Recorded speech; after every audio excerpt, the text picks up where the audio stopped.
राज्य मंत्री श्री शुक्ला जी, प्रदेश सरकार के मुख्य सचिव समेत सभी अधिकारीगण, आदरणीय प्रधानमंत्री जी की प्रेरणा से आत्मनिर्भर उत्तर प्रदेश और रोजगार कार्यक्रम के लिए आज आदरणीय प्रधानमंत्री जी का जो मार्गदर्शन हमें प्राप्त हो रहा है, इसे शुभारंभ करने के लिए मैं सबसे पहले आदरणीय प्रधानमंत्री जी का हृदय से स्वागत और अभिनंदन करता हूं। कोरोना संकट के दौरान पूरे देश और दुनिया में भारत की ओर से जिस प्रकार से एक मार्गदर्शन आदरणीय प्रधानमंत्री जी ने पूरे देश को दिया और आज जिस रूप में कोरोना संकट के साथ ही आदरणीय प्रधानमंत्री जी ने जो एक मंत्र जान भी और जहान भी का पूरे देश को दिया और इसके बाद देश के अंदर कामगार और श्रमिकों के लिए जिन योजनाओं को आगे बढ़ाने का अपना मार्गदर्शन दिया था, उसी क्रम में आज उत्तर प्रदेश आत्मनिर्भर उत्तर प्रदेश के अंतर्गत प्रदेश के कामगार और श्रमिकों के लिए इस योजना का शुभारंभ के लिए आदरणीय प्रधानमंत्री जी के मार्गदर्शन में कार्य कर रहा है। इसके अंतर्गत 1,25,00,000 से अधिक कामगार और श्रमिकों को रोजगार, उद्योगों में समायोजन और स्वतः रोजगार के अंतर्गत कार्य दिया जा रहा है। इस अवसर पर आज आदरणीय प्रधानमंत्री जी के कर कमलों से 4,03,000 सूक्ष्म लघु मध्यम उद्यम से जुड़ी हुई यूनिटों को 10,600 करोड़ रुपए से अधिक का ऋण का वितरण भी ऑनलाइन यहां पर प्रारंभ हो रहा है। इस योजना में उत्तर प्रदेश में ग्राम्य विकास विभाग, पंचायती राज विभाग के माध्यम से सामुदायिक शौचालय के निर्माण और प्रधानमंत्री आवास योजना के अंतर्गत आवास निर्माण के लिए, मनरेगा योजना के अंतर्गत ग्रामीण सड़कों के साथ साथ तालाबों की खुदाई के और अन्य कार्यक्रमों को आगे बढ़ाने की इस योजना में 60 लाख से अधिक रोजगार का सृजन आज के दिन पर उत्तर प्रदेश प्रारंभ कर रहा है। 50 लाख से अधिक कामगार और श्रमिकों को सूक्ष्म लघु मध्यम और प्रदेश में अनलॉक के बाद प्रारंभ हुए सभी बड़े उद्योगों में उन्हें व्यवस्थित रूप से समायोजित करने के साथ ही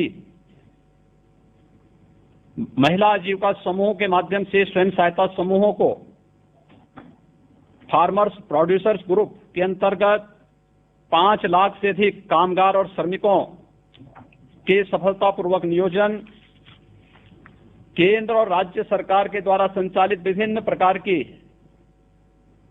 जो राजमार्ग की परियोजनाएं हैं, एक्सप्रेसवेज हैं, प्रधानमंत्री ग्रामीण सड़क योजना है, प्रधानमंत्री कृषि सिंचाई योजना के अंतर्गत संचालित सिंचाई की परियोजनाएं हैं,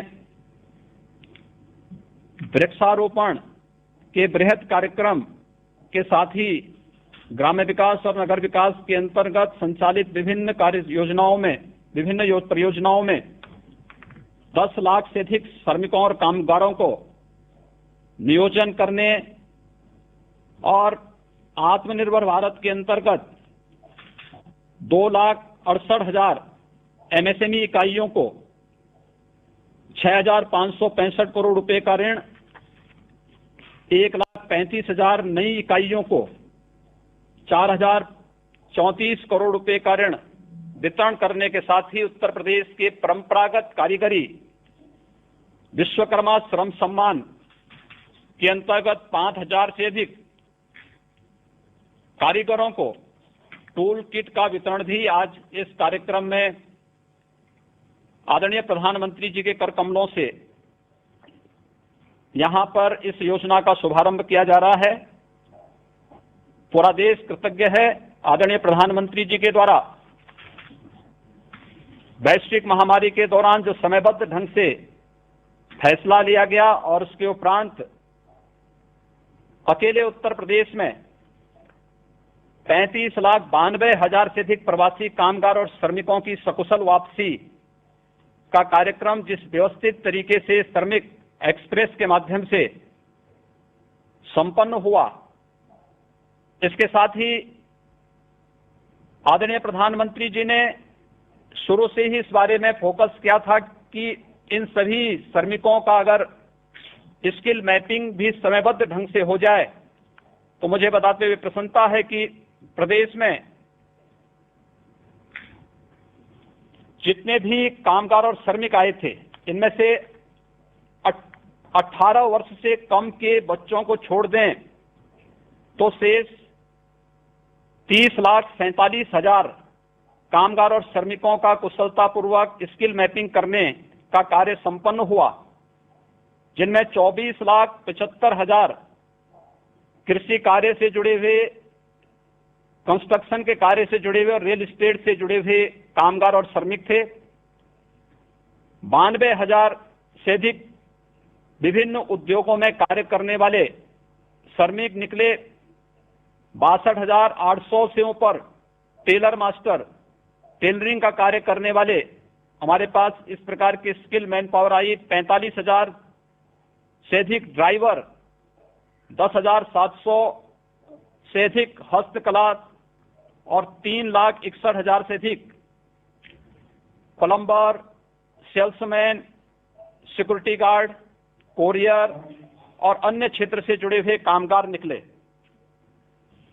प्रदेश में आने वाले इन सभी कामगार और श्रमिकों में से ग्रामीण क्षेत्र में 26,12,000 और शहरी क्षेत्र में 1,63,000 कामगारों ने अब तक अपना क्वारंटीन पीरियड पूरा कर दिया है।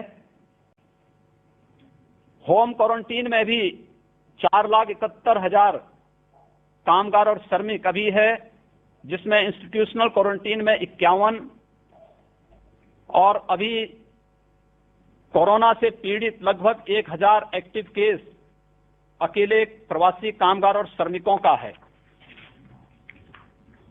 मनरेगा में आज के दिन उत्तर प्रदेश में 62 लाख से अधिक कामगार और श्रमिक अकेले काम कर रहा है और इसमें ज्यादातर कामगार और श्रमिकों को कृषि, मनरेगा, स्वच्छ भारत मिशन के अंतर्गत ग्रामीण क्षेत्र में सामुदायिक शौचालय के निर्माण, प्रधानमंत्री आवास योजना, प्रधानमंत्री ग्रामीण सड़क योजना, एक्सप्रेसवेज, हाईवेज, इन सभी के साथ साथ कैंपा फंड के माध्यम से वृक्षारोपण के एक बृहद कार्यक्रम को प्रदेश ने लिया है। इन सभी कार्यक्रमों में इन्हें समाहित करने की कार्रवाई प्रदेश के अंदर प्रारंभ हुई है और अब तक सफलतापूर्वक 15 लाख से अधिक कामगार और श्रमिक जो प्रवासी के रूप में प्रदेश में आए थे, इन्हें इन योजनाओं के साथ काम दिया ही गया। साथ साथ महिला स्वयंसेवी समूह में राज्य ग्रामीण आजीविका मिशन के अंतर्गत 4,22,000 जो कामगार और श्रमिक वापस आए थे, इनमें से 1,69,000 को आजीविका मिशन के अंतर्गत इन्हें सफलतापूर्वक समायोजित किया गया है। इसके साथ ही प्रदेश में अनलॉक के बाद 7,80,000 सूक्ष्म, लघु, मध्यम उद्यम से जुड़े हुए उद्योगों को पुनः प्रारंभ करने में हमें सफलता प्राप्त हुई है और इन योजनाओं के अंतर्गत विभिन्न प्रकार के कार्यक्रमों को आगे बढ़ाते हुए आत्मनिर्भर भारत के अंतर्गत पहले चरण में 57,000 एमएसएमई इकाइयों को 2 करोड़ रुपए का ऋण वितरण ये पहले ही किया जा चुका है। और सफलतापूर्वक उन सभी इकाइयों के द्वारा अपना कार्य का संचालन भी आज के दिन पर प्रारंभ किया जा रहा है। आज आदरणीय प्रधानमंत्री जी के कर कमलों से 5000 से अधिक कामगारों को टूल किट का भी वितरण हो रहा है। खासतौर पर इसमें वे जो टेलर मास्टर थे यहाँ प्रदेश में वापस आए, इसमें 1650 दर्जी या जरदोजी के कार्य से जुड़े हुए, जो टेलरिंग के कार्य से जुड़े हुए टेलर मास्टर हैं, 1088 धातु उद्योग, लोहार, सुनार आदि के कार्य से जुड़े हुए लोगों को, 250 सीसा उद्योग से, 120 दरी और कालीन उद्योग से जुड़े हुए, 1082 बढ़ई और फर्नीचर के कार्य से जुड़े हुए, 669 खाद्य प्रसंस्करण और हलवाई के कार्य से जुड़े हुए, 212 नाई, 137 टोकरी बुनकर, 120 माटी कला बोर्ड से जुड़े हुए कुम्हार, 95 राजमिस्त्री और 112 फुटवेयर की मरम्मत आदि के कार्य से जुड़े हुए कारीगरों को भी यहां पर टूल किट वितरण के एक बड़े कार्यक्रम को आज यहां पर प्रारंभ किया जा रहा है। आत्मनिर्भर भारत के अंतर्गत आदरणीय प्रधानमंत्री जी ने अनलॉक की कार्रवाई के बाद जो मार्गदर्शन पूरे देश को दिया, उसके अंतर्गत आज उत्तर प्रदेश में सफलतापूर्वक इतने बड़े पैमाने पर रोजगार, सेवायोजन और स्वतः रोजगार के कार्यक्रम को आगे बढ़ाया जा रहा है। होम क्वारंटीन का कार्यक्रम सफलतापूर्वक संपन्न होने के बाद बचे हुए जो कामगार और श्रमिक हैं, इनके लिए पर्याप्त मात्रा में रोजगार सृजन की आपके मार्गदर्शन में सभी संभावनाएं प्रदेश में मौजूद हैं और मैं इस बात के लिए आश्वस्त करता हूं कि उत्तर प्रदेश में इन सभी कामगार और श्रमिकों को सफलतापूर्वक कार्य उपलब्ध कराने और उनके नियोजन करने में हमें सफलता प्राप्त होगी। मैं एक बार फिर से उत्तर प्रदेश के लिए आज इस महत्वपूर्ण कार्यक्रम के लिए अपना मार्गदर्शन देने के लिए आपका हृदय से स्वागत और अभिनंदन करता हूं, आभार व्यक्त करता हूं। धन्यवाद मुख्यमंत्री महोदय। माननीय प्रधानमंत्री जी से मैं अनुरोध करूंगा कि कृपया रिमोट द्वारा अनावरण कर आत्मनिर्भर उत्तर प्रदेश रोजगार अभियान का शुभारंभ करें।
वैश्विक महामारी कोरोना के विरुद्ध माननीय प्रधानमंत्री श्री नरेंद्र मोदी जी के नेतृत्व में पूरा देश एकजुट होकर लड़ाई लड़ रहा है। देश की जनता के उत्तम स्वास्थ्य और बेहतर भविष्य के लिए माननीय प्रधानमंत्री जी द्वारा समय से लिए गए निर्णयों के फलस्वरूप देश सुरक्षित स्थिति में है। माननीय मुख्यमंत्री योगी आदित्यनाथ जी ने श्रमिकों की सुरक्षित वापसी के लिए रेल मंत्रालय भारत सरकार से विशेष अनुरोध कर श्रमिक स्पेशल ट्रेनों का संचालन कराया और अन्य राज्यों से श्रमिकों की निशुल्क घर तक सुरक्षित वापसी कराई। संक्रमित या लक्षण वाले श्रमिकों को कोविड अस्पताल में भर्ती कराया गया। शेष श्रमिकों को राशन किट के साथ परिवहन निगम एवं प्राइवेट बसों द्वारा उनके गृह जनपदों में निगरानी समितियों की देखरेख में भेजा गया, जहां उनका दोबारा मेडिकल परीक्षण कराया गया। क्वारंटीन सेंटर में श्रमिकों एवं कामगारों की स्किल मैपिंग कर डेटाबेस तैयार किया गया। छूटे हुए श्रमिकों की स्किल मैपिंग कराई जा रही है। जिन श्रमिकों के पास होम क्वारंटीन की व्यवस्था नहीं थी, उन्हें क्वारंटीन सेंटरों में रखा गया, जहां खाने पीने और चिकित्सा की समुचित व्यवस्था की गई। राष्ट्रीय खाद्य सुरक्षा अधिनियम एवं प्रधानमंत्री गरीब कल्याण अन्न योजना के अंतर्गत खाद्यान्न वितरित किया गया। जिन श्रमिकों के पास अन्य राज्यों के राशन कार्ड थे या जिनके पास राशन कार्ड नहीं थे, उन्हें भी 2 बार निःशुल्क खाद्यान्न दिया गया। पूरे प्रदेश में कम्युनिटी किचन के माध्यम से भी फूड पैकेट्स वितरित किए गए। इतना ही नहीं, अन्य जरूरतमंदों को भी भरण पोषण भत्ता दिया गया। भारत की संकल्प शक्ति ऐसी है कि भारत आत्मनिर्भर बन सकता है। माननीय प्रधानमंत्री श्री नरेंद्र मोदी जी के आत्मनिर्भर भारत अभियान एवं चुनौतियों को अवसर में बदलने के उनके संदेश से प्रेरित होकर उत्तर प्रदेश सरकार श्रमिकों, कामगारों को उनके घर एवं आसपास ही रोजगार देने के लिए युद्ध स्तर पर काम कर रही है। मनरेगा में प्रतिदिन श्रमिकों को रोजगार मिल रहा है। मानव दिवस सृजन में प्रदेश का देश में प्रथम स्थान है। एमएसएमई सेक्टर में उत्तर प्रदेश प्रथम स्थान पर है। एमएसएमई सेक्टर में ग्रोथ और रोजगार की सबसे अधिक संभावनाएं हैं। वृहद एवं एमएसएमई क्षेत्र की इकाइयों में 7,80,000 से अधिक यूनिट क्रियाशील हो गई हैं। कोरोना महामारी के दौरान प्रदेश में नई उत्पादन इकाइयों की भी शुरुआत हुई, जिनके माध्यम से पीपीई किट, N95 मास्क और सैनिटाइजर का उत्पादन किया गया। इससे प्रदेश में उपलब्धता बढ़ी एवं अन्य प्रदेशों में भी आपूर्ति की जा रही है। लॉकडाउन के दौरान चीनी मिलों, ईंट भट्ठों और कोल्ड स्टोरेजों के माध्यम से श्रमिकों को रोजगार दिया गया। राज्य सरकार की अन्य योजनाओं में भी रोजगार के अवसर उपलब्ध कराए गए हैं। देश में पहली बार कामगारों एवं श्रमिकों के हितों की सुरक्षा के लिए आयोग का गठन किया गया। गरीब कल्याण रोजगार अभियान, आत्मनिर्भर भारत योजना और विश्वकर्मा श्रम सम्मान योजना से रोजगार की तुरंत आवश्यकता वाले कामगारों को विभिन्न कार्य क्षेत्रों में रोजगार के अवसर प्राप्त हो रहे हैं। गरीब कल्याण रोजगार अभियान के लिए उत्तर प्रदेश के 31 जनपदों के चयन हेतु यशस्वी प्रधानमंत्री माननीय श्री नरेंद्र मोदी जी का हृदय से आभार। भारत के सुदूर अंचलों से वापस लौटे श्रमिक तथा कुछ स्थानीय ग्रामीण माननीय प्रधानमंत्री जी से अब वार्तालाप करेंगे। सर्वप्रथम मैं माननीय प्रधानमंत्री जी के साथ संवाद के लिए हल्धर मऊ विकास खंड कमालपुर जनपद गोंडा की सुश्री विनीता पाल को आमंत्रित करता हूं। विनीता जी नमस्ते। श्री माननीय प्रधानमंत्री, श्री माननीय मुख्यमंत्री, आपको विनीता पाल नमस्कार करती है हल्धर मऊ ब्लॉक जिला गोंडा से। विनीता जी नमस्कार। जरा अपने बारे में बताइए, अपने काम के विषय में जानना चाहूंगा मैं। नर्सरी का काम करती हूँ सर। सागवान लगाए हैं, चिप्स लगाए हैं, सहजन लगाए हैं, बेल लगाए हैं, नीम लगाए हैं और सारे से काम और मैं करती हूँ। यानी अपना खुद का है कि कोई संस्था के साथ जुड़ी है कि क्या, कैसे करती है? जी सर मेरा ही है, 10 सखी मिलके बनाए हैं। अच्छा अच्छा, आपने वो यानी समूह बनाया हुआ है? जी अच्छा अच्छा। धनगर महिला स्वयं सहायता समूह 10 महिलाओं को मैंने इकट्ठा करके संगठन बना के मैंने एक काम चला दिया है नर्सरी। कब से शुरू किया वनिता जी? 2019 फरवरी से सर। और आपके यहाँ 10 बहनें हैं? ये आइडिया कहाँ से आया आपको? जी हल्धर मऊ ब्लॉक से श्री राम प्रकाश मौर्य ने मुझे सूचना दिया तो मैंने नर्सरी लिखा था। अच्छा, लेकिन ऐसे ही पता चल गया कि ये काम करना है कि ये काम की कुछ ट्रेनिंग हुई, कुछ में कुछ करना पड़ा होगा ना आपको? जी सर हम सब लोग बहुत गरीब थे सर। जो हमारे ये हल्दर मऊ ब्लॉक है, मैं सर जाती रहती थी, देखती रहती थी, तो सर मैं सर से बात किए कि सर मुझे कोई काम बताओ, मैं काम करे और आगे बढ़ जाए। तो सर ने मुझे बताया कि तुम काम करो, हम तुम्हें काम देंगे, आप आगे बढ़ जाओगी। तो मैंने एक काम सर किया, नर्सरी का काम किया। तो ये 10 बहनें कितना कमाई करते हैं? आप इस नर्सरी शुरू किए हैं तो जी हमें महीने में 50,000 बचत हो जाती है, साल में 6 लाख बचत हो जाती है। 6 लाख रुपया एक साल में? जी, और जो एक वाहन है उसको मैं महीने में 3,000 दे देती हूँ सर। जो खर्चा लगता है उसको मैं और खर्चा पानी निकाल के एक वाहन को 3,000 रुपया मैं दे देती हूँ। अच्छा, देखिए आपको तो कमाई भी हो रही है और आप पर्यावरण की रक्षा भी कर रही है। सीडीओ साहब ने मुझे और मदद किया है। नहीं, इसके लिए आपकी कोई ट्रेनिंग प्रशिक्षण भी हुआ होगा कोई? जी कहीं ट्रेनिंग हुआ होगा आपका? जी ट्रेनिंग हुई है। अच्छा, और बहनों का भी ट्रेनिंग हुआ? जी सर सबकी हुई है। चलिए, आप और आपके समूह की बहनें जो काम कर रही हैं, बहुत ही प्रशंसनीय काम कर रही हैं।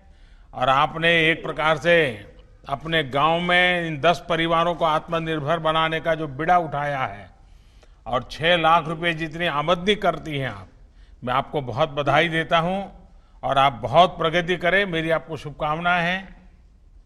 धन्यवाद विनीता जी।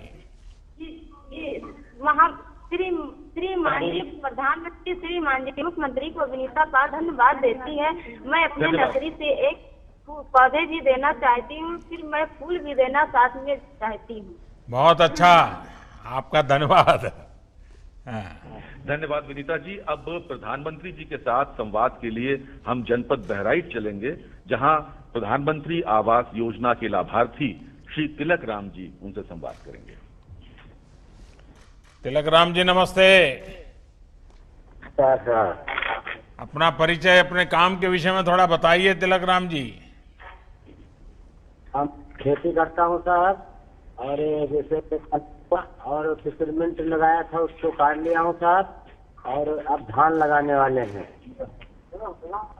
परिवार में कितने सदस्य हैं? माता जी है, पिताजी हैं, एक भाई है और मेरी बीवी है, 3 बच्चे हैं साहब। अच्छा, तो काम क्या करते हैं? काम यही खेती बाड़ी का करता हूँ साहब। अच्छा, और नरेगा में काम करता हूँ साहब। ये पीछे बहुत बढ़िया मकान बन रहा है आपका, तो बड़ा तगड़ा, क्या बात है? आपने कहा है साहब, प्रधानमंत्री जी आपने दिया है। अच्छा, आपको सरकार का लाभ मिला है? उसी में बनवा रहा हूँ साहब। तो नीचे वाला बन गया, अभी ऊपर बना रहे हैं? हाँ, नीचे वाला साहब बन गया, स्लैब पर रही साहब। अच्छा। हाँ, तो ये प्रधानमंत्री आवास योजना का आपको लाभ मिला? हाँ, प्रधानमंत्री आवास योजना का मुझे लाभ मिला। तो पहले कहाँ रहते थे? पहले कहीं नहीं जाते थे, घर पे ही रहते थे साहब। यानी ऐसे ही झोपड़ी में? झोपड़ी पहले बहुत दिक्कत थी साहब, ना एक घर था, छपरा था, बारिश में बहुत दिक्कत होती थी और गर्मी में भी दिक्कत होती थी, लेकिन आपने दिया, बहुत अच्छा। अब है, परिवार हमारा सुखी से रहेगा। तो अभी तो घर वालों को पक्का मकान मिल गया, तो घर वालों की अपेक्षा भी बढ़ गई होगी? नहीं, बहुत अच्छा है, बहुत खुश है, पूरा परिवार बहुत खुश है। तभी मेहमान भी बहुत आते होंगे घर में? हाँ जी, अभी हाँ आते हैं साहब। पहले झोपड़ी में तो कोई मेहमान नहीं आता है, अभी तो मेहमान भी बहुत आते होंगे। हाँ साहब। अच्छा, बच्चों की पढ़ाई करवाते हो? हाँ साहब, बच्चों पर आप मुझे बताइए, आपको प्रधानमंत्री आवास मिला, आप प्रधानमंत्री को क्या दोगे? प्रधानमंत्री को भगवान से कहता हूँ खूब सुखी से रहे, वो सारी जिंदगी प्रधानमंत्री ही रहे। बस ऐसा ही कह दोगे क्या? खुद देंगे नहीं आप? कुछ देने की बात बोलो ना।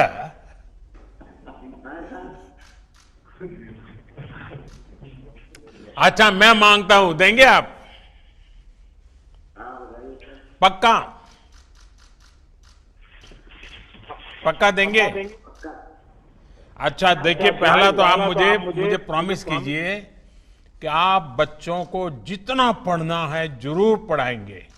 कभी भी आपको थोड़ी तकलीफ पड़े तो भी बच्चों को पढ़ाएंगे, करेंगे?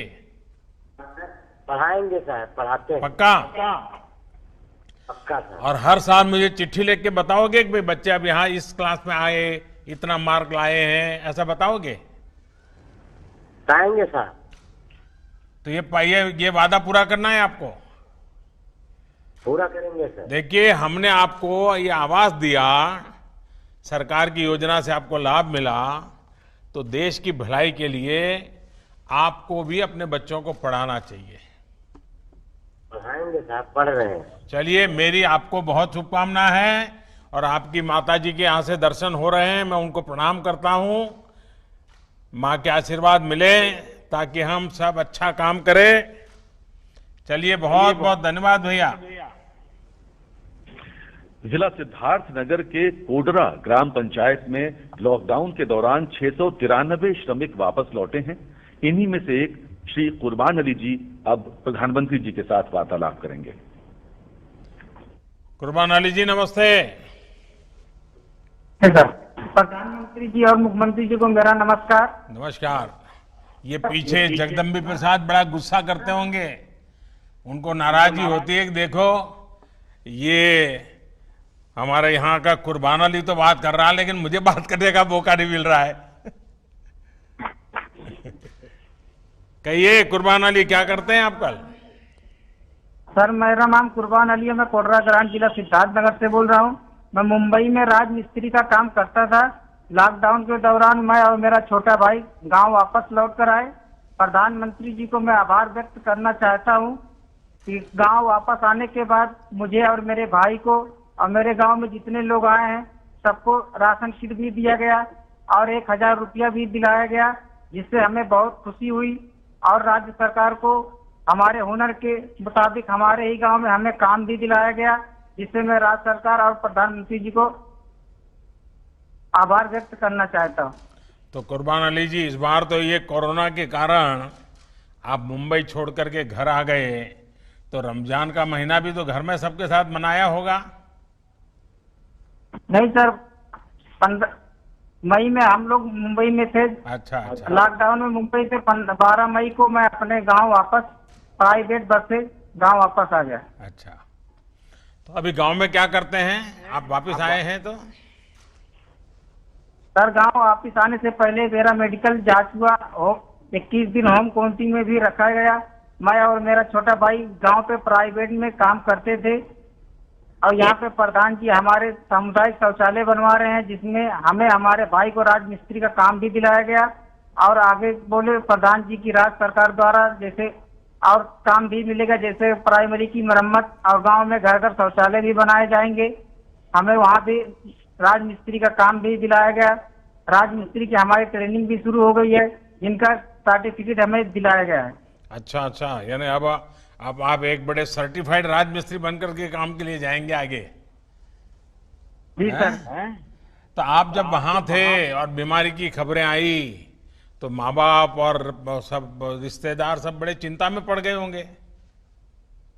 सर, लॉकडाउन के समय हम भी घबरा गए थे, लेकिन आपने ट्रेन भी चलाई और घर वाले थोड़ा खुशी भी हो गए कि ये रमजान का दिन भी था और ईद भी करीब थी, इसलिए घर वाले बोले 12 मई को प्राइवेट गाड़ी से हम लोग घर चले आए, अपने परिवार के साथ ईद भी यहाँ पे मनाई। चलिए, तो सब माँ बाप भाई बहन सब खुश हो गए आप आ गए तो? सब यहाँ पे सभी खुशी है। लेकिन अभी तबीयत संभालते हो कि नहीं संभालते हो? बड़े बहादुर बन करके ऐसे ही घूम रहे हो? नहीं सर, यहाँ पे आके बहुत खुश हूँ। यहाँ पे रोजगार भी हमको दिलाया गया, यहाँ पे भी हम काम भी कर रहे हैं। हाँ। चलिए, मेरी आपको बहुत शुभकामना है और आप अपना परिवार स्वस्थ रहे कुर्बान अली जी। और कौन है? अब मैं अहमदाबाद से वापस लौटे, गोरखपुर को वापस लौटे श्री नागेंद्र सिंह जी को आमंत्रित करता हूं। इन्होंने गोरखपुर लौटकर मुद्रा ऋण के माध्यम से डेयरी का काम प्रारंभ किया है। मतलब कि आप योगी जी के गांव के हैं और मेरे गांव में रहते थे? नमस्कार। नागेंद्र जी कहाँ रहते थे अहमदाबाद में? राजू नगर सर। हैं? राजू नगर। राजू नगर, अच्छा। जी सर। कितने साल रहे वहाँ? मेरे चाचा जी रहते हैं वहीं पर। अच्छा अच्छा, चाचा जी के पास रहते थे। जी सर। क्या काम करते थे वहाँ? स्टील बर्तन का काम सर। अच्छा, तो ये सीखा कहाँ आपने स्टील बर्तन का इतना बड़ा वो तो काम बड़ा महत्वपूर्ण होता है। सर वहीं चाचा के लड़के कराते थे, वहीं सिखाते थे। अच्छा अच्छा अच्छा। तो आप वापस कैसे आ गए? सर लॉकडाउन चल गया तो क्या करें वहाँ पर। अरे अहमदाबाद तो बहुत बढ़िया है। कंपनी बंद हो गई थी सर। अच्छा, यहाँ माँ भी चिंता करती होंगी, रिश्तेदार चिंता करते होंगे कि भाई बीमारी में तुम कहीं मत रहो, घर चले आओ, ऐसा हुआ होगा। इसलिए चले आए सर। हाँ। तो बीमारी का इतना डर कैसे लग गया? वैसे ही बीमारी है सर ये। तो अभी डर है कि अभी डर निकल गया? अभी पूरा डर है। अच्छा, तो अहमदाबाद से निकले कैसे आप? ट्रेन से सर। अच्छा, ये जो श्रमिक ट्रेन था उससे आ गए? जी सर। अच्छा, तो अब क्या मन करता है यहाँ? यहाँ सर हम यूपी बड़ौदा यूपी बैंक से हमने लोन लिया था। लोन लिया है आकर के? जी सर। किस रोजगार के लिए। किस चीज के लिए लोन लिया? डेयरी खोलने के लिए। अच्छा, कितना लोन लिया है? 1 लाख सर। 1 लाख रुपया? जी सर। तो आपको दे दिया बैंक वालों ने? हाँ सर। आपने डरा दिया होगा उनको कि मैं अहमदाबाद से आता हूँ, मोदी जी के गांव से आता हूँ, 1 लाख रुपया देना पड़ेगा, ऐसा किया था क्या? नहीं सर, पहले तो मैं लॉकडाउन में यहाँ तो प्राइमरी स्कूल में ही रहता था। हाँ, लॉकडाउन का पालन करके ही गया था। तो क्या किया 1 लाख रुपए का? मैंने भैंस खरीदा। भैंस खरीदा? तो जी क्या सर। क्या योजना क्या है आपकी? डेयरी का सर। डेयरी का? तो अभी भैंस दूध देती है? हाँ सर, देती है 10 किलो। कितना दूध बेचते हैं आप? 7 किलो दूध हम बेचते हैं सर। कितनी कमाई होती है? 365 रुपया। अच्छा, यानी हर दिन का 365 रुपया? जी सर। अच्छा, और वहाँ अहमदाबाद में कितना कमाते थे? वहाँ तो सर वही पड़ जाता था 8,000 7,000। तो आप गांव में आए, भैंस लाए और ज्यादा कमाने लग गए, तो आपको तो कोरोना फायदे में गया जी सर। है। आपने आपत्ति को अवसर में पलट दिया। बस हमें आपसे ही सीखना है, सब सरकारों को यही सीखना है कि देखिए हमारे नगेंद्र जी ने आपत्ति को कैसे अवसर में पलटा, हम भी आपत्ति में से अवसर कैसे ढूंढे। तो अभी क्या करोगे? एक ही भैंस से चलाओगे? डेयरी करना है तो भैंस तो ज्यादा चाहिए। हमको सर इससे मिलेगा तो और उन्नति, हम और 3 से 4 बढ़ा सकते हैं डेयरी। अच्छा, तो अभी बैंक को पैसा वापस देने होता है, वो रेगुलर देते हो? देते हैं। तो बैंक दूसरे पैसे देने के लिए तैयार है? हाँ सर। अच्छा, चलिए, मेरी आपको बहुत शुभकामनाएं, लेकिन मैं 1-2 बात बताना चाहूंगा। आपने भैंस रखी है, कभी कभी क्या होता है हमारे यहाँ क्या खिलाना उसका ज्ञान नहीं होता है, और ज़्यादातर घर की महिलाएं ही ये पशुपालन करती हैं। अब जैसे भारत सरकार ने 13,000 करोड़ रुपया खर्च करके पशुओं के फूट टू माउथ डिसीज का टीकाकरण का काम शुरू किया है। आप सबसे पहले ये टीकाकरण करवा दीजिए। उसी प्रकार से भारत सरकार ने पशुपालकों के लिए भी, जैसे किसान क्रेडिट कार्ड होता है, पशुपालकों के लिए भी किसान क्रेडिट कार्ड निकाला है। आप वैसा किसान क्रेडिट कार्ड ले लीजिए और उससे आप आगे का कर्ज लीजिए, तो उसमें थोड़ा आपको मदद ज़्यादा मिल जाता है। तो ये भी आप जरूर कीजिए। तो पशु का आहार की चिंता करनी चाहिए, पशु को बीमार नहीं होने देना चाहिए। ज्यादातर क्या होता है कि हम लोग दूध देता रहता है, हमें पता ही नहीं होता है कि पशुधन का जितना महात्म्य बढ़ाओगे ना आपको अच्छा होगा। और उसका जो मलमूत्र है उससे भी अच्छा फर्टिलाइजर बना करके बेच सकते हैं आप, उससे भी कमाई कर सकते हैं। तो करेंगे?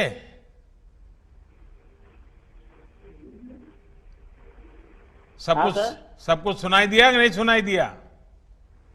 दिया है सर। अच्छा, चलिए, मेरी आपको बहुत शुभकामनाएं हैं, लेकिन तबीयत संभालना भैया इस हालत में। आइए, और कौन है? जालौन जिले के दीपू जी को संवाद के लिए आमंत्रित करता हूं। नमस्कार जी। नमस्कार। हाँ दीपू जी, बताइए।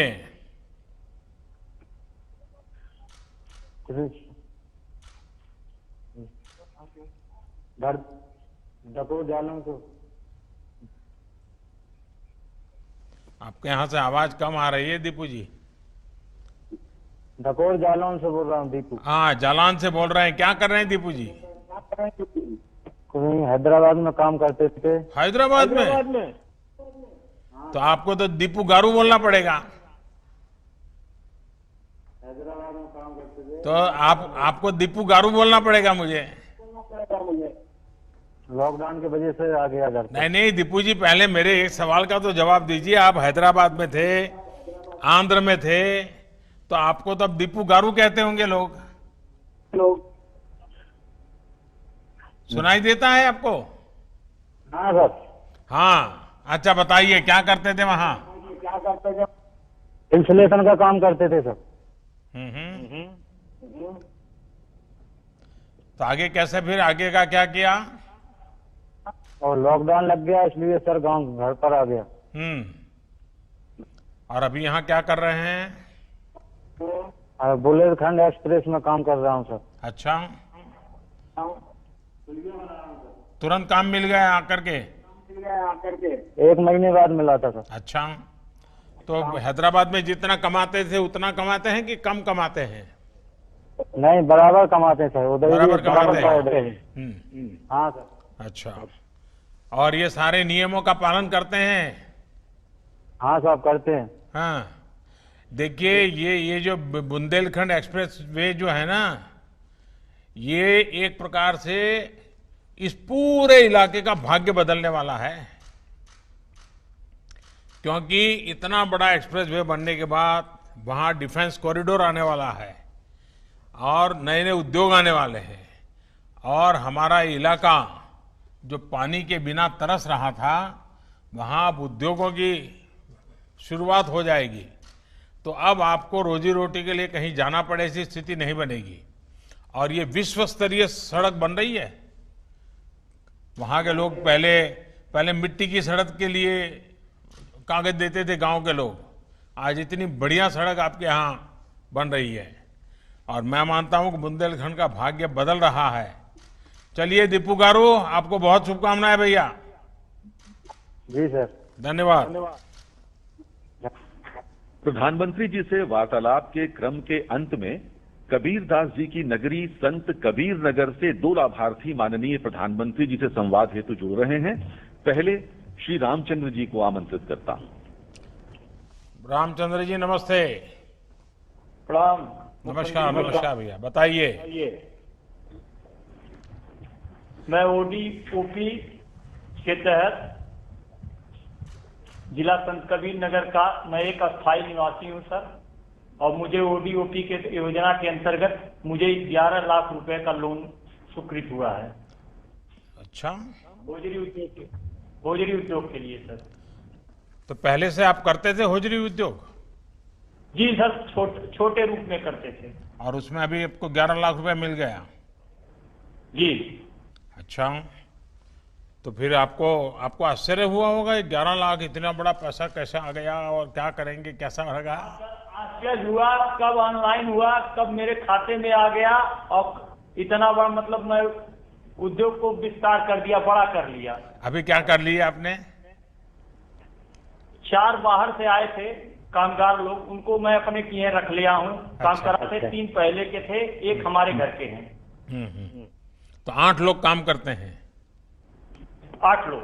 तो आप 8 लोगों का पेट भरते हैं जी। वाह। चलिए, आपका ये जो स्वरोजगार और उद्यमशीलता को मैं बहुत बधाई देता हूं। और बैंक में से रेगुलर अच्छा पैसा जमा करना, लेना, कारोबार करोगे तो बहुत बड़े बन सकते हो। और दुनिया में जितने बड़े लोग बने हैं ना, सब छोटे से ही शुरू किया है जी। और जिन्होंने छोटे से शुरू किया वो सचमुच में बड़े बने हैं। जिनको विरासत में मिल जाता है वो तो लुढ़क जाते हैं कभी कभी। तो मैं आपको बहुत शुभकामनाएं देता हूं। और कौन है आपके साथ बात करने वाले? जी सर, प्रणाम। नमस्ते। नरेंद्र कुमार राय, ग्राम दुघरा, पोस्ट बनियाबाड़ी, जनपद संत कबीर नगर का निवासी जी। मेरा व्यापार सर बेकरी का है। बेकरी का काम है? कितने सालों से है? ये सर 6-7 साल से। तो पहले क्या करते थे बेकरी में? आप क्या क्या बनाते हैं? जी सर, मैं रस बनाता हूँ। अच्छा। हाँ, हो चाय के साथ लेते हैं। जी जी। हाँ। तो हम चाय वालों को तो मालूम है ना कि रस तो फिर क्या कर रहे हैं अभी? जी सर, वही बेकरी का विस्तार कर रहे हैं। प्रधानमंत्री रोजगार योजना के अंतर्गत जो लाभ मिला मुझको, उससे बेकरी विस्तार कर रहे हैं। और उसके बाद जो उनमें लेबरों और कामगारों की आवश्यकता है वो साफ भर रहे हैं। मेरे यहाँ बिहार के और बलरामपुर डिस्ट्रिक्ट के लेबर हैं। कितने लोग हैं आपके यहाँ? मेरे यहाँ सर पहले 10-12 थे, अब 12 और बढ़ रहे हैं। 24 लोगों को काम दे दिया आपने? जी जी सर। और ये जो श्रमिक वापिस आए उनमें से 12 को दिया? जी जी। तो आपका कारोबार बढ़ रहा है कि बस सेवा भाव से ही सबको काम दे रहे हो? सर कारोबार भी बढ़ रहा है, सेवा भाव भी हो रहा है। हाँ, कहीं ऐसा ना हो कि घर का कारोबार रह जाए और आप सबको काम दे दो और फिर घर में कोई खाना ही न दे आपको। तो अच्छे से काम हो रहा है बाजार में, सब चीजें डेली रोज ताजा बिकता है माल आपका डेली की पैकेजिंग करके बाहर बेचते हैं? मैं पैकिंग करके जिले में और पड़ोसी जिले में, अच्छा। पड़ोसी जिले में इतने तक नहीं बिक जाता है मेरा। चलिए, मेरी आप सबको बहुत शुभकामना है भैया। आपका स्वास्थ्य जरूर संभालिए और मेहनत से जिंदगी बहुत कुछ आगे बढ़ सकती है। ये आप सबने करके दिखाया। धन्यवाद आप सबका। अब वो माननीय प्रधानमंत्री जी से अनुरोध कि वे अपने उद्बोधन से हम सबका मार्गदर्शन करें। माननीय प्रधानमंत्री महोदय। साथियों नमस्कार। मुझे आप सबसे बात करने का मौका मिला और जितना लोगों से बात करते हैं हर बार नई नई चीजें जानने को मिलती है।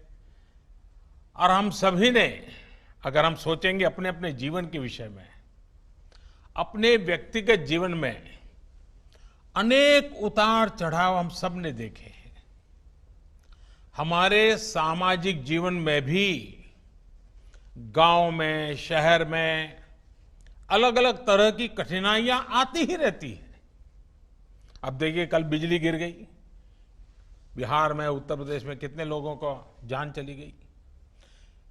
लेकिन ये किसी ने नहीं सोचा था कि पूरी दुनिया पर, पूरी मानव जाति पर एक साथ एक ही तरह का इतना बड़ा संकट आ जाएगा।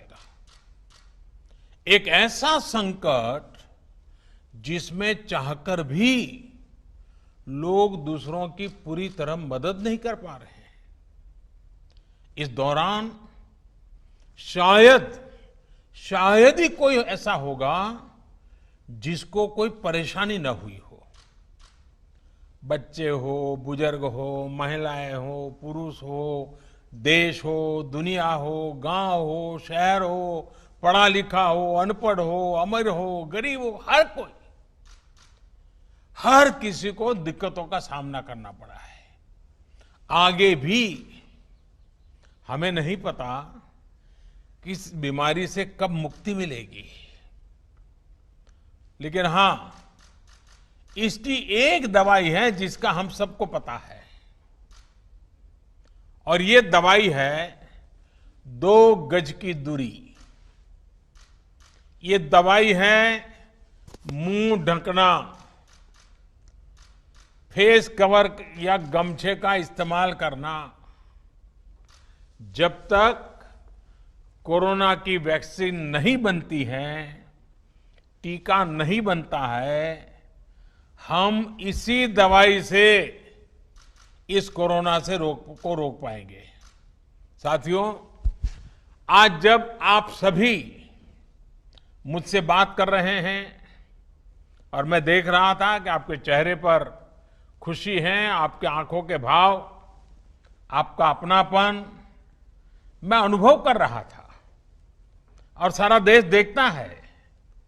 और यहां इस कार्यक्रम में उत्तर प्रदेश के यशस्वी ऊर्जावान मुख्यमंत्री श्रीमान योगी आदित्यनाथ जी मौजूद है, मंत्रिपरिषद के उनके साथी मौजूद हैं, प्रशासन के सारे वरिष्ठ अधिकारी मौजूद हैं, अलग अलग जिलों में हजारों की तादाद में लोग भी जुड़े हुए हैं। देखिए भाइयों बहनों, श्रम की जो ताकत होती है वो हम सभी ने महसूस की है। श्रम की इसी शक्ति का आधार बना भारत सरकार द्वारा शुरू किया गया गरीब कल्याण रोजगार अभियान, प्रधानमंत्री गरीब कल्याण रोजगार अभियान। आज इसी शक्ति ने आत्मनिर्भर उत्तर प्रदेश रोजगार अभियान को प्रेरणा दी है।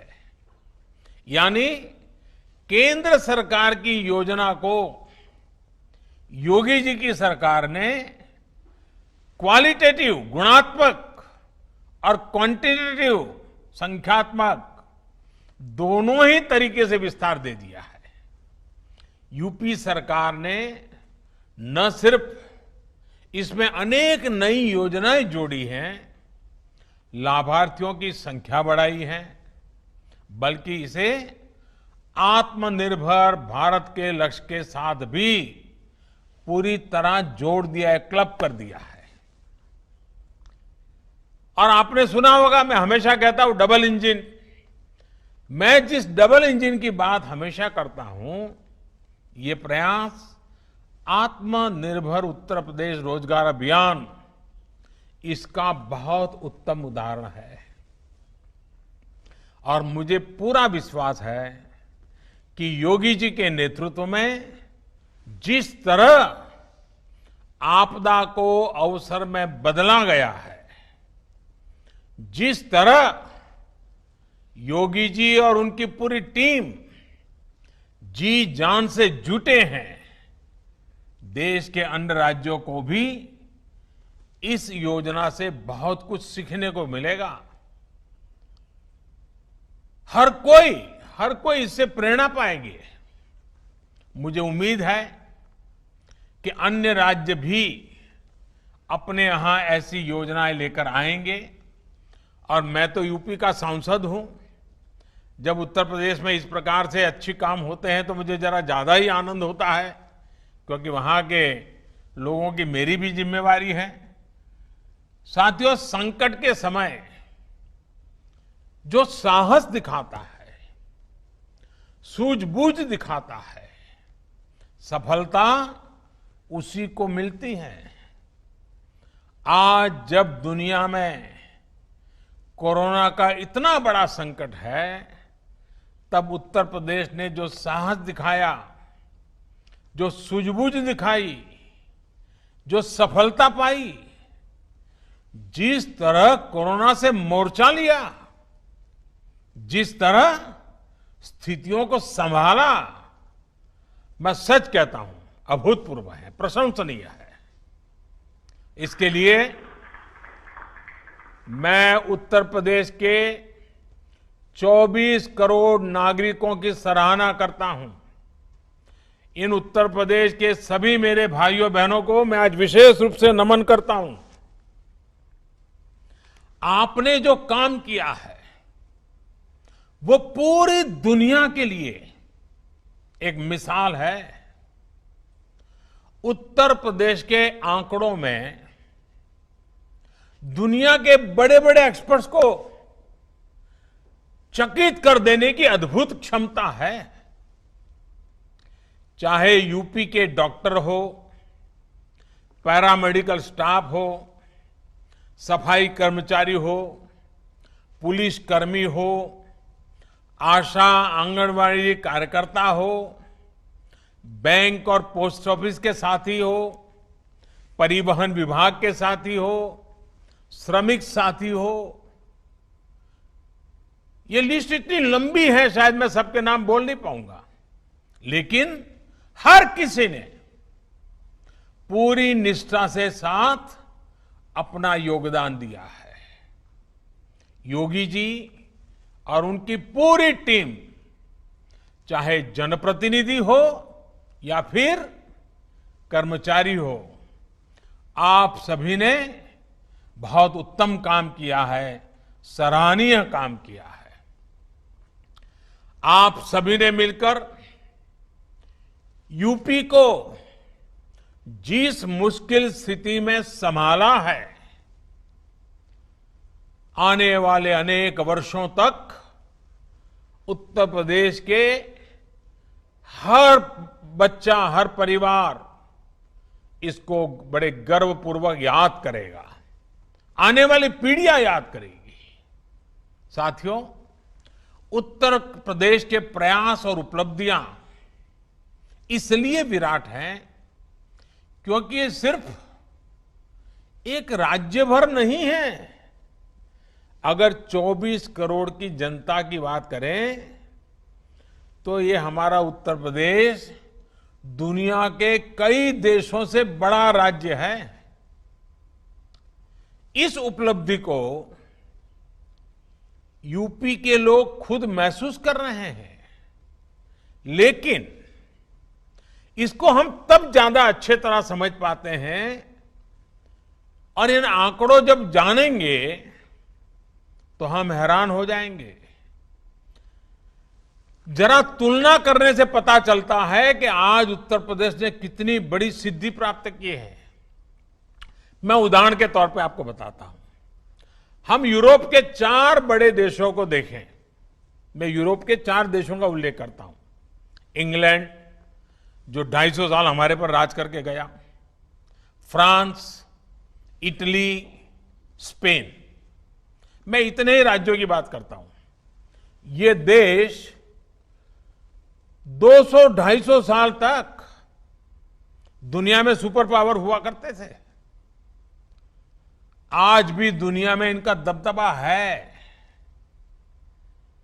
आज अगर इन चारों देशों की कुल जनसंख्या को अगर हम जोड़ दें, इन 4 देशों की कुल संख्या को जोड़ दें, तो वो भी जैसे उत्तर प्रदेश के 24 करोड़ हैं, इन 4 देशों की जनसंख्या भी 24 करोड़ होती है। हमारे तो अकेले यूपी की ही जनसंख्या 24 करोड़ है। यानी कि जितने लोग इंग्लैंड, फ्रांस, इटली और स्पेन, इन 4 देशों में रहते हैं, उतने ही लोग हमारे उत्तर प्रदेश में रहते हैं।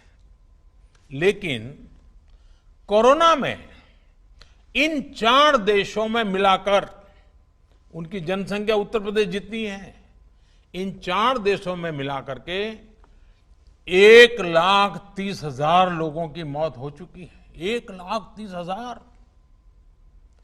जबकि उतनी ही जनसंख्या वाला हमारा उत्तर प्रदेश 600 लोगों की जान गई है। कहां 1,30,000 लोगों की मृत्यु और कहां 600 लोगों की मृत्यु। ये बात सही है कि मृत्यु मृत्यु होती है, एक हो या अनेक हो। एक भी व्यक्ति की मृत्यु दुखद है, लेकिन हमें यह भी मानना पड़ेगा कि इन 4 देशों ने मिलकर अपने यहां जितने प्रयास किए, फिर भी उनके यहां यूपी से कई गुना ज्यादा लोगों की जाने गई। और ये देश विकसित है, उनके पास संसाधन भी है, और कोई वहां की सरकारों को चिंता नहीं होगी ऐसा तो नहीं है, लेकिन फिर भी अपने नागरिकों को बचाने में उन्हें वो सफलता नहीं मिली जो सफलता आपको उत्तर प्रदेश को हासिल की है। हर उत्तर प्रदेशवासी को गर्व होगा, हर भारतवासी को गर्व होगा। साथियों, इस दौरान आप में से ज्यादातर लोगों ने टीवी पर लगातार देखा होगा, अमेरिका के रिपोर्ट तो लगातार आते थे।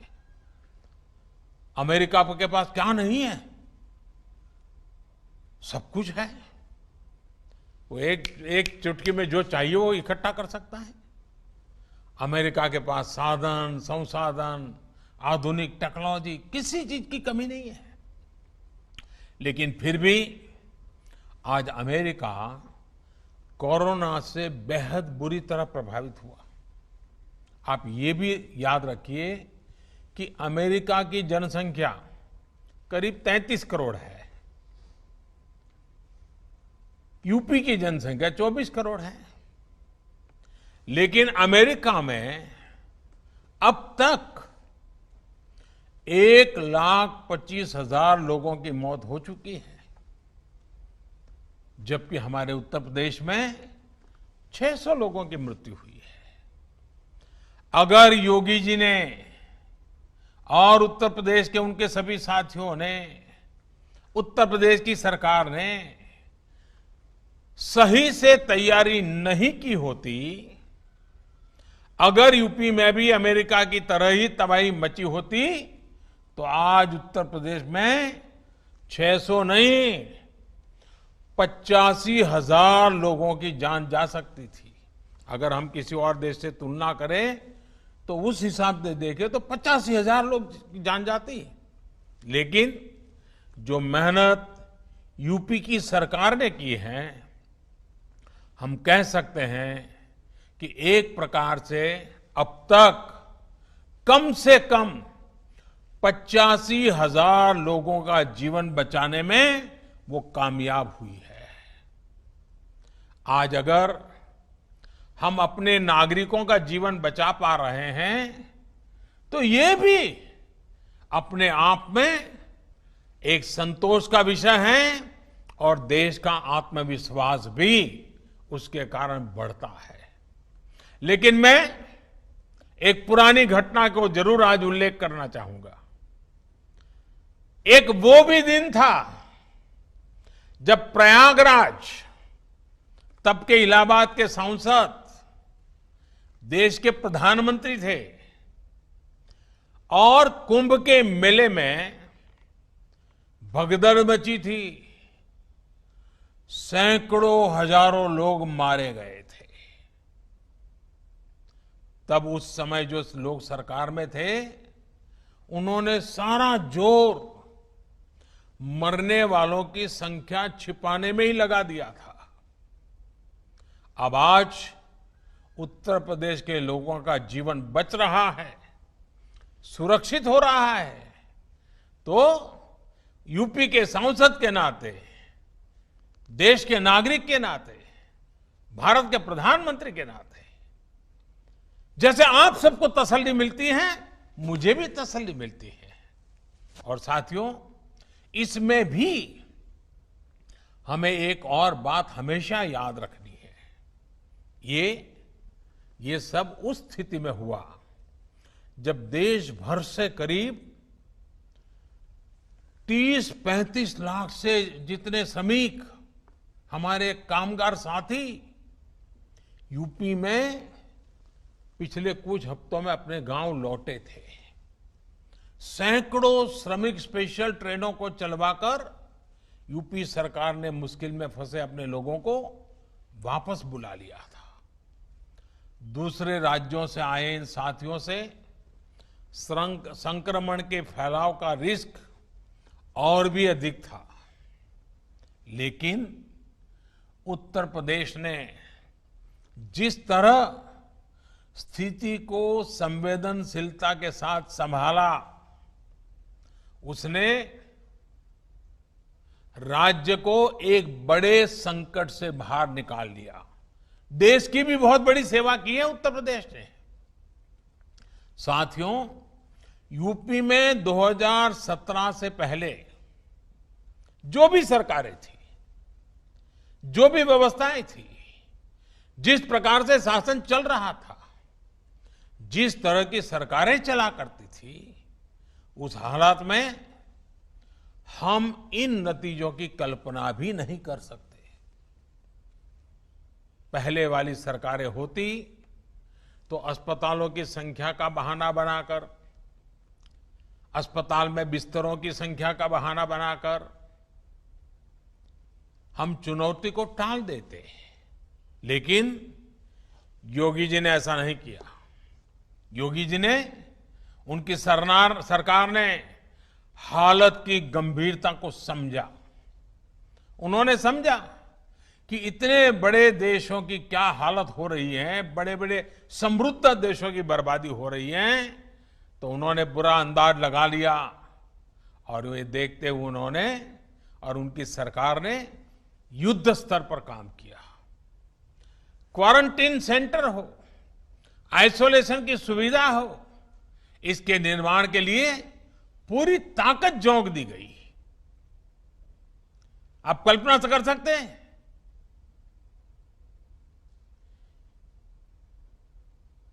उनके पिताजी का स्वर्गवास हुआ हो, पिताजी के अंत्येष्टि में जाने के बजाय ये उत्तर प्रदेश के लोगों के लिए जिंदगी खपाने वाले योगी जी इस कोरोना से बचाने के लिए आपके साथ जुटे रहे। मैं योगी जी को अभिनंदन करता हूं, उनका नमन करता हूं। उत्तर प्रदेश के लोगों के लिए इतनी संवेदनशीलता। भाइयों बहनों, जो श्रमिक बाहर से आ रहे थे, उनके लिए बहुत ही कम समय में लगभग 60,000 ग्रामीण निगरानी समितियों का गठन किया गया। यह अपने आप में बहुत बड़ी बात है। जन भागीदारी, जनता को जोड़ दिया। 60,000 निगरानी समितियां बना देना। इन समितियों ने गांवों में क्वारंटीन की व्यवस्था विकसित करने में बहुत बड़ी मदद की। मैं सभी निगरानी समितियों के लोगों का बधाई करता हूं, उनका अभिनंदन करता हूं। सिर्फ 2-2.5 महीने के भीतर ही यूपी में कोरोना के मरीजों के इलाज के लिए अस्पतालों में 1 लाख बिस्तर भी तैयार कर दिए गए। साथियों, लॉकडाउन के दौरान गरीबों को भोजन की दिक्कत न हो, इसके लिए जिस तरह उत्तर प्रदेश सरकार ने काम किया है वो अभूतपूर्व है। प्रधानमंत्री गरीब कल्याण अन्न योजना के तहत यूपी ने बहुत तेजी से गरीबों और गांव लौटे श्रमिक साथियों तक मुफ्त राशन पहुंचाया। यानी ये इंतजाम किया कि 15 करोड़ गरीबों को भोजन की दिक्कत न हो, कोई भूखा न सोए। ये संवेदनशीलता के साथ काम किया गया। इस दौरान यूपी में गरीबों को 42 लाख मैट्रिक टन खाद्यान्न बांटा गया, अनाज बांटा गया। जिनके पास राशन कार्ड नहीं था, उनके लिए भी यूपी सरकार ने सरकारी राशन की दुकान के दरवाजे खोल दिए। इतना ही नहीं, उत्तर प्रदेश के 3.25 करोड़ गरीब महिलाओं के जनधन खाते में लगभग 5,000 करोड़ रुपए सीधे ट्रांसफर किए गए। आजादी के बाद के इतिहास में संभवतः किसी सरकार ने इतने बड़े पैमाने पर गरीबों की मदद नहीं की है। साथियों, भारत को आत्मनिर्भरता के रास्ते पर तेज गति से ले जाने का अभियान या फिर गरीब कल्याण रोजगार अभियान हो, उत्तर प्रदेश यहां भी बहुत आगे चल रहा है। गरीब कल्याण रोजगार अभियान के तहत श्रमिकों को आय के साधन बढ़ाने के लिए गांवों में अनेक प्रकार के कार्य शुरू करवाए जा रहे हैं। गरीबों के लिए पक्के घर का निर्माण हो, सामूहिक शौचालय कम्युनिटी टॉयलेट का निर्माण हो, पंचायत भवनों का काम हो, कुएं तालाब बनाना, सड़कें बनाना, इंटरनेट की लाइनें बिछाना, ऐसे 25 कामों की लिस्ट केंद्र सरकार ने बनाई है। आज इसको विस्तार देते हुए इसमें आत्मनिर्भर भारत अभियान को भी शामिल करते हुए उत्तर प्रदेश ने सीधे करीब करीब 1.25 करोड़ श्रमिक और कामगार साथियों को रोजगार देने का बीड़ा उठाया है, प्रयास किया है। इसमें से करीब 60 लाख लोग को गांव के विकास में जुड़ी योजनाओं में तो करीब 40 लाख लोगों को छोटे उद्योग यानी एमएसएमईज में रोजगार दिया जा रहा है। इसके अलावा स्वरोजगार के लिए हजारों उद्यमियों को मुद्रा योजना के तहत करीब 10,000 करोड़ रुपए का ऋण आवंटित किया गया है। ऋण के साथ साथ आज हजारों हस्तशिल्पियों को आधुनिक मशीनें और उनके काम के लिए जो जरूरी ऐसी टूल किट भी दी गई है। इससे हस्तशिल्पियों का काम भी बढ़ेगा और उनको सुविधा भी मिलेगी।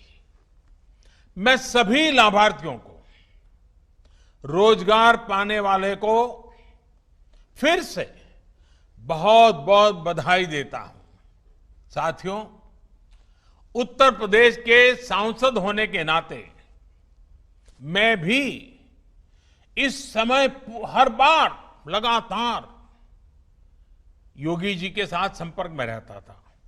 काशी के लिए बातें करता था, लेकिन पूरे उत्तर प्रदेश की बातें भी सुनता था। 1.25 करोड़ कामगारों की, कर्मचारियों की पहचान करना, 30 लाख से ज्यादा श्रमिकों के कौशल का, अनुभव का डेटा तैयार करना और उनके रोजगार की समुचित व्यवस्था करना, ये दिखाता है कि उत्तर प्रदेश सरकार और उसके सभी मुलाजिम, सभी बाबू कितनी तैयारी की है, कितनी सघन रूप से तैयारी की है, कितनी व्यापक रूप से तैयारी की है। यूपी की एक जनपद एक उत्पाद योजना तो पहले से ही स्थानीय उत्पादों को बढ़ावा दे रही है, उनको एक बड़ा बाजार दे रही है। अब आत्मनिर्भर भारत अभियान के तहत जब पूरे देश में ऐसे स्थानीय उत्पादों को बढ़ावा देने के लिए उद्योगों के क्लस्टर बनाए जा रहे हैं, तब उत्तर प्रदेश को बहुत अधिक लाभ होगा।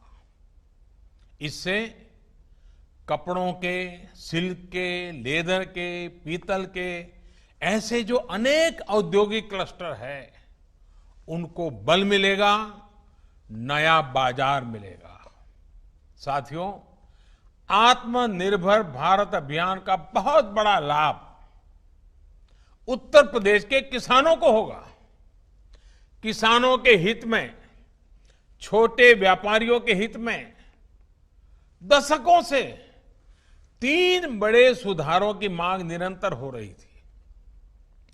अब जो 3 कानून केंद्र सरकार लेकर आई है, उनसे किसानों को मंडी से बाहर भी अपनी उपज बेचने का अधिकार मिल गया है। यदि हमारा किसान जहां बेहतर दाम मिलेगा, वहीं पर किसान अपना सामान बेचेगा। दूसरा, अब किसान अगर चाहे तो अब बुआई के समय ही अपनी फसल का दाम तय कर सकता है। अब आलू की फसल पैदा करने वाला किसान चिप्स बनाने वाले उद्योग के साथ, आम लगाने वाला किसान मैंगो जूस बनाने वाले के साथ, टमाटर की खेती वाला किसान टमाटर का सॉस बनाने वाले के साथ बुआई के समय ही समझौता कर सकता है, जिससे उसको दाम घटने की चिंता से मुक्ति मिल जाएगी। साथियों, इसके अलावा हमारे पशुपालकों के लिए अनेक नए कदम उठाए जा रहे हैं। 2 दिन पहले ही पशुपालकों और डेयरी सेक्टर के लिए 15,000 करोड़ रुपए का एक विशेष इंफ्रास्ट्रक्चर फंड बनाया गया है। इससे करीब 1 करोड़ और नए किसानों, पशुपालकों को डेयरी सेक्टर से जोड़ा जाएगा। डेयरी से जुड़ी नई सुविधाएं तैयार की जाएगी। अनुमान है कि आने वाले समय में इससे गांवों में लगभग 35 लाख नए रोजगार तैयार होंगे। परसों ही केंद्र सरकार ने यूपी में टूरिज्म को बढ़ावा देने के लिए एक और अहम फैसला लिया है। बौद्ध सर्किट के लिहाज से, और ये बहुत महत्वपूर्ण है, बौद्ध सर्किट के लिहाज से अत्यंत महत्वपूर्ण कुशीनगर, इस कुशीनगर एयरपोर्ट को इंटरनेशनल एयरपोर्ट घोषित किया गया है। इससे पूर्वांचल में हवाई कनेक्टिविटी और सशक्त होगी और देश विदेश में भगवान बुद्ध पर आस्था रखने वाले करोड़ों श्रद्धालु अब आसानी से उत्तर प्रदेश आ सकेंगे। इससे भी स्थानीय युवाओं के लिए रोजगार और स्वरोजगार के अनेक अवसर बनेंगे। और ये पर्यटन क्षेत्र की एक विशेषता आप भी जानते हैं, ये क्षेत्र कम से कम पूंजी में अधिक से अधिक लोगों को रोजगार देता है। साथियों, उत्तर प्रदेश हमेशा से भारत के प्रगति पथ का सबसे महत्वपूर्ण हिस्सा रहा है। गांव, गरीब और देश को सशक्त करने के जिस मिशन को लेकर के हम चले हैं, उसमें उत्तर प्रदेश का योगदान यहां बीजेपी की सरकार आने के बाद अब लगातार बढ़ रहा है। बीते 3-3.5 वर्षों में हर बड़ी योजना पर उत्तर प्रदेश ने तेज गति से काम किया है। सिर्फ 3 साल में यूपी में गरीबों के लिए 30 लाख से ज्यादा पक्के घर बनाए गए हैं। सिर्फ 3 साल की मेहनत से यूपी ने खुद को खुले में शौच से मुक्त घोषित किया है। सिर्फ 3 साल में पारदर्शी तरीके से यूपी ने 3 लाख नौजवानों को सरकारी नौकरी दी है। सिर्फ 3 साल के प्रयासों से यूपी में माता मृत्यु दर में 30% की गिरावट आई है। साथियों, बरसों से पूर्वांचल में एन्सेफेलाइटिस महामारी की तरह ये कहर बरपाती थी। अनेक नवजात शिशुओं की दुखद मृत्यु इस बीमारी से हो जाती थी। अब यूपी सरकार के प्रयासों से इस बीमारी के मरीजों की संख्या तो कम हुई है, मृत्यु दर में भी 90% तक की कमी आई है।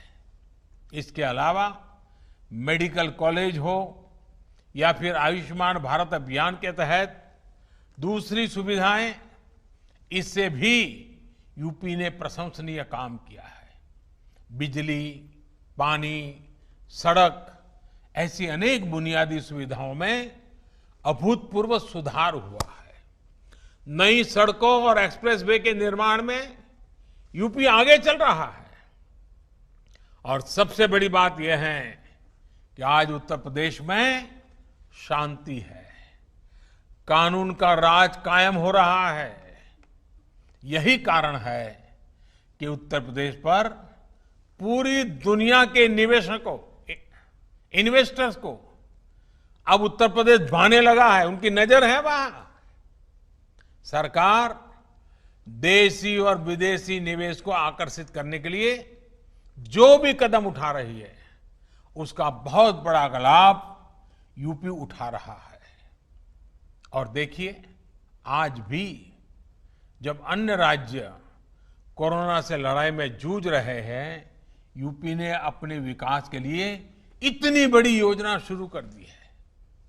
एक प्रकार से आपदा से बने हर अवसर को यूपी सरकार साकार कर रही है। एक बार फिर आप सभी को रोजगार के इन तमाम अवसरों के लिए बहुत बहुत बधाई। लेकिन मैं फिर से एक बार याद कराना चाहूंगा, और मैं बार बार कहूंगा, और आप भी बार बार सबको कहिए, याद रखिए, कभी कोरोना के खिलाफ हमारी लड़ाई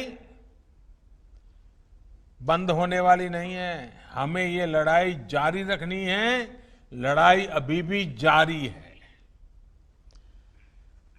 काम पर निकलिए, लेकिन 2 गज की दूरी, चेहरे पर मास्क और लगातार साफ सफाई, ये बहुत जरूरी है। जीवन और आजीविका दोनों की सुरक्षा की ये लड़ाई उत्तर प्रदेश जीतेगा और भारत भी जीतेगा। बहुत बहुत धन्यवाद। माननीय प्रधानमंत्री जी एवं उत्तर प्रदेश के माननीय मुख्यमंत्री जी तथा कार्यक्रम से जुड़े अन्य सभी महानुभावों का इस कार्यक्रम में उपस्थिति पर बहुत बहुत धन्यवाद। नमस्कार।